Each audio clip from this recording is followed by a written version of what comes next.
ओम श्री गणेशाय नमः। मित्रों, आज इस वीडियो के माध्यम से हम बात करेंगे श्री रामचरितमानस किष्किंधा कांड से। ये प्रसंग हमने मित्रों लिया है और हम अपने पिछले वीडियो में सारे वानरों को और हनुमान जी को सीता जी का पता लगाने के लिए श्री रामचंद्र जी और सुग्रीव जी ने भेजा था, उसको साझा कर चुके हैं और उसी के आगे की कथा इस वीडियो के माध्यम से हम साझा करेंगे मित्रों। तो आज का प्रसंग होगा गुफा में तपस्विनी के दर्शन, वानरों का समुद्र तट पर आना, संपाति से भेंट और बातचीत। लागी त्रसा अतिशय अकुलाने, मिलई न जल घन गहन भुलानी। मन हनुमान कीन अनुमाना, मरन चाहत सब बिनु जल पाना। इतने में ही सबको अत्यंत प्यास लगी, जिससे सब अत्यंत ही व्याकुल हो गए, किंतु जल कहीं नहीं मिला। घने जंगल में सब भुला गए। हनुमान जी ने मन में अनुमान किया कि जल पिए बिना सब लोग मरना ही चाहते हैं। उन्होंने पहाड़ की चोटी पर चढ़कर चारों ओर देखा तो पृथ्वी के अंदर एक गुफा में उन्हें एक कौतुक आश्चर्य दिखाई दिया। उसके ऊपर चकवे, बगुले और हंस उड़ रहे हैं और बहुत से पक्षी उसमें प्रवेश कर रहे हैं। पवन कुमार हनुमान जी पर्वत से उतर कर आए और सबको ले जाकर उन्होंने वह गुफा दिखलाई। सब ने हनुमान जी को आगे कर लिया और वे गुफा में घुस गए। देर नहीं की। दीख जाई उपवन सर, विकसित बहुकंज। मंदिर एक रुचिर तहाँ, बैठी नारी तपकुंज। अंदर जाकर उन्होंने एक उत्तम उपवन यानी बगीचा और तालाब देखा, जिसमें बहुत से कमल खिले हुए हैं। वहीं एक सुंदर मंदिर है, जिसमें एक तपोमूर्ति स्त्री बैठी हुई है। दूर से ही सबने उसे सिर नवाया और पूछने पर अपना सब वृत्तांत कह सुनाया। तब उसने कहा, जल पान करो और भांति भांति के रसीले सुंदर फल खाओ।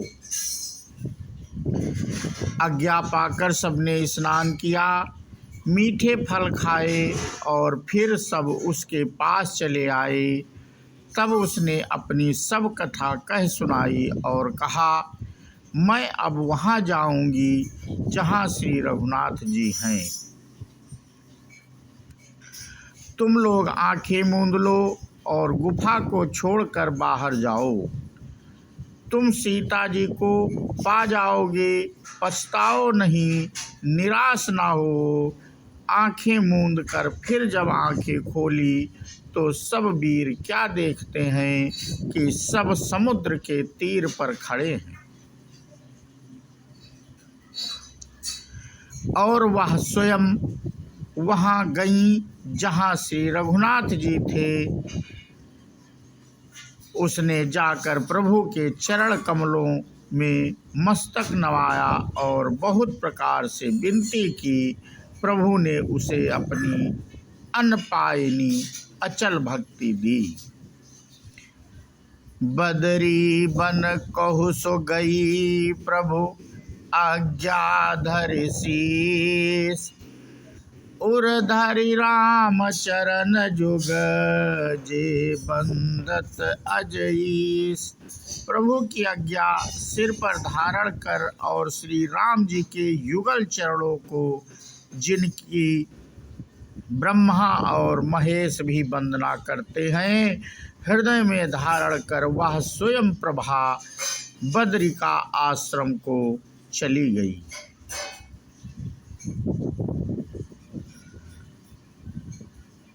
यहाँ वानर गण मन में विचार कर रहे हैं कि अवधि तो बीत गई पर काम कुछ ना हुआ। सब मिलकर आपस में बात करने लगे कि हे भाई, अब तो सीता जी की खबर लिए बिना लौट कर भी क्या करेंगे। अंगद ने नेत्रों में जल भरकर कहा कि दोनों ही प्रकार से हमारी मृत्यु हुई। यहाँ तो सीता जी की सुध नहीं मिली और वहाँ जाने पर वानर राज सुग्रीव मार डालेंगे। वे तो पिता के वध होने पर ही मुझे मार डालते। श्री राम जी ने ही मेरी रक्षा की, इसमें सुग्रीव का कोई एहसान नहीं है। अंगद बार बार सबसे कह रहे हैं कि अब मरण हुआ, इसमें कुछ भी संदेह नहीं है। वानर वीर अंगद के वचन सुनते हैं किंतु कुछ बोल नहीं सकते। उनके नेत्रों में जल बह रहा है। एक क्षण के लिए सब सोच में मग्न हो रहे, फिर सब ऐसा वचन कहने लगे। हे सुयोग्य युवराज, हम लोग सीता जी की खोज के लिए बिना नहीं लौटेंगे। ऐसा कहकर लवण सागर के तट पर जाकर सब वानर कुश बिछाकर बैठ गए। जाम्बवंत ने अंगद का दुख देखकर विशेष उपदेश की कथाएं कही।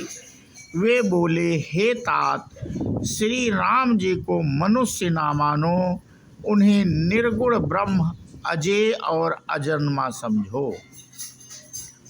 हम सब सेवक अत्यंत बड़भागी हैं जो निरंतर सगुण ब्रह्म श्री राम जी में प्रीत रखते हैं। निज इच्छा प्रभु अवतरई, सुर महागोति जलाग। सगुण उपासंग संग, तहाँ रहई मोक्ष सब त्याग। देवता, पृथ्वी, गो और ब्राह्मणों के लिए भी अपनी इच्छा से किसी कर्म बंधन से नहीं अवतार लेते हैं। वहाँ सगुणोपासक भक्तगण सालों के समीप सारूप्य, सृष्टि और सायुज्य सब प्रकार के मोक्षों को त्याग कर उनकी सेवा के साथ रहते हैं। इस प्रकार जाम्बवंत बहुत प्रकार से कथाएं कह रहे हैं।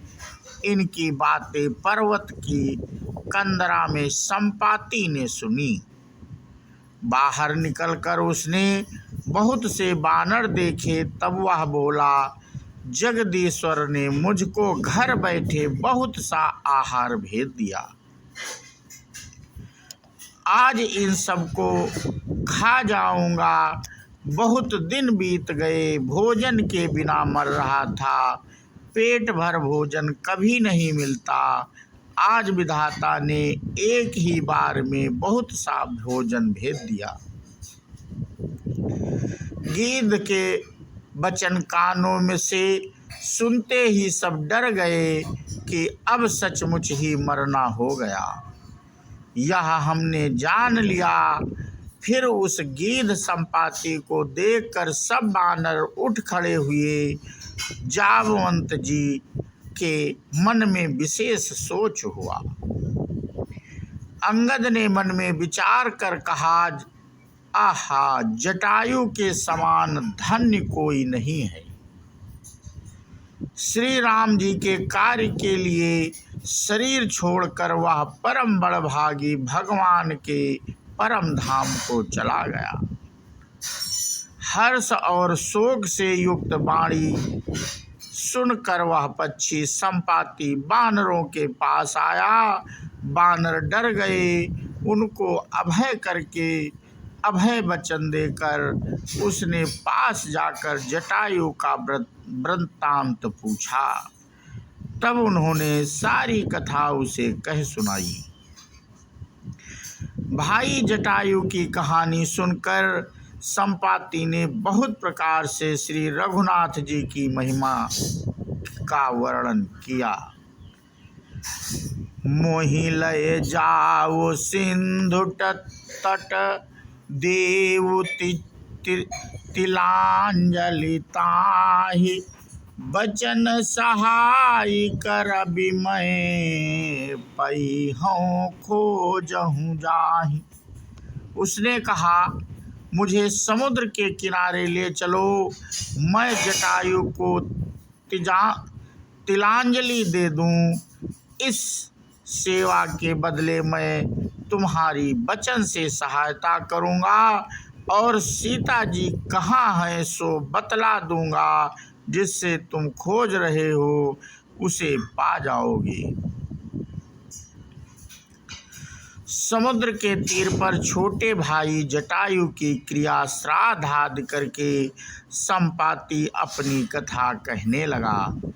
हे वीर वानरों, सुनो, हम दोनों भाई उठती जवानी में एक बार आकाश में उड़कर सूर्य के निकट चले गए।